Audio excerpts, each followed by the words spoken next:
guys, welcome po ulit dito sa rooftop. Ngayon magluluto ako ng ginataang gabi. O kaya sa amin, sa tawag sa amin ay pinakro. Ayan. Samahan nyo muna ako magbalat.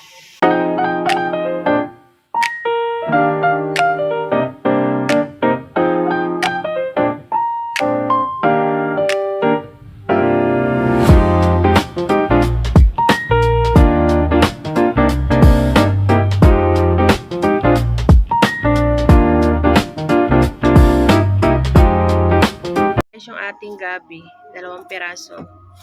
Ayan. Guys, magbalat muna tayo ng ating gabi.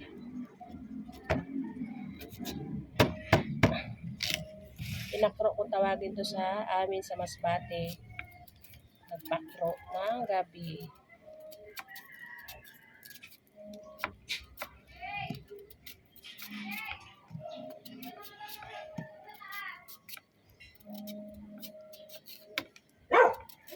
Ingay dito guys. Pagpasensyahan nyo na si Mama Jo kasi pag nagbibideo ako laging maingay, ano.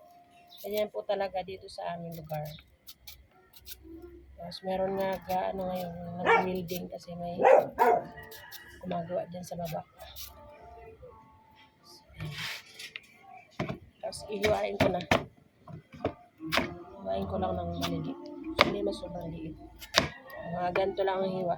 Ayan. Yun lang naman, walang ibang halo.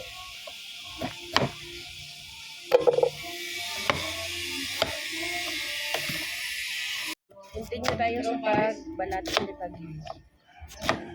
Sa matapos,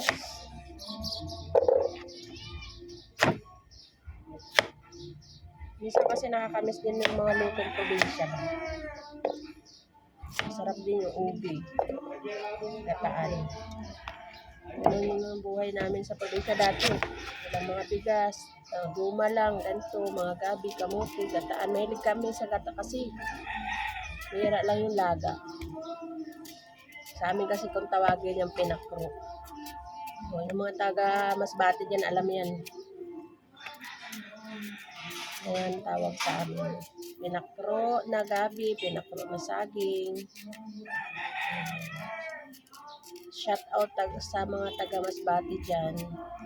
Lalo-lalo na sa Isla Tikaw.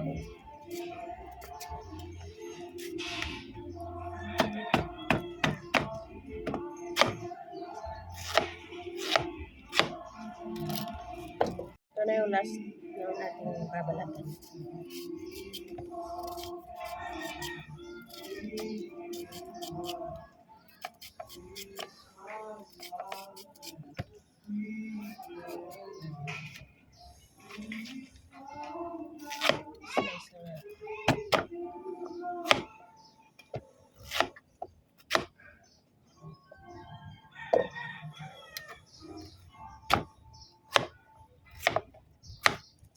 Tapos na.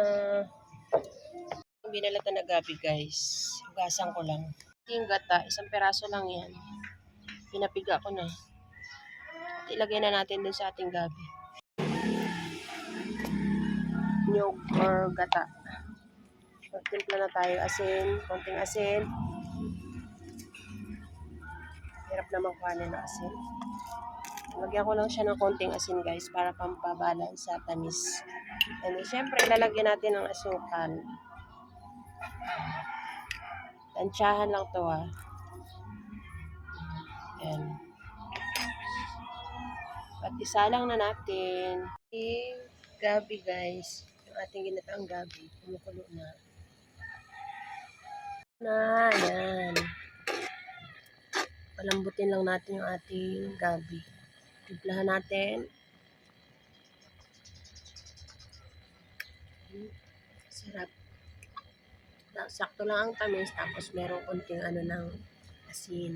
Balance ba? Balance. Hindi lang. Hubson ko pa. Patuyuin ko pa ng konti. Hubson eh. Nabisaya talaga. Pagpasensyahan nyo na po palagi si Mama Jo sa aking mga vlog kasi lumalabas po talaga yung pagiging masbaten niya ni Mama Jo. So, ayan. Masarap yan guys. Ang gabi. Ito nasunog na ang ilalim. Masarap yung klaseng gabi guys. Or pinakro sa amin. Ayan. Kain na tayo guys. Sarap yan. Paborito ko yung mga ganitong pagkain eh. So, ayan. Pinakro or ginataang gabi.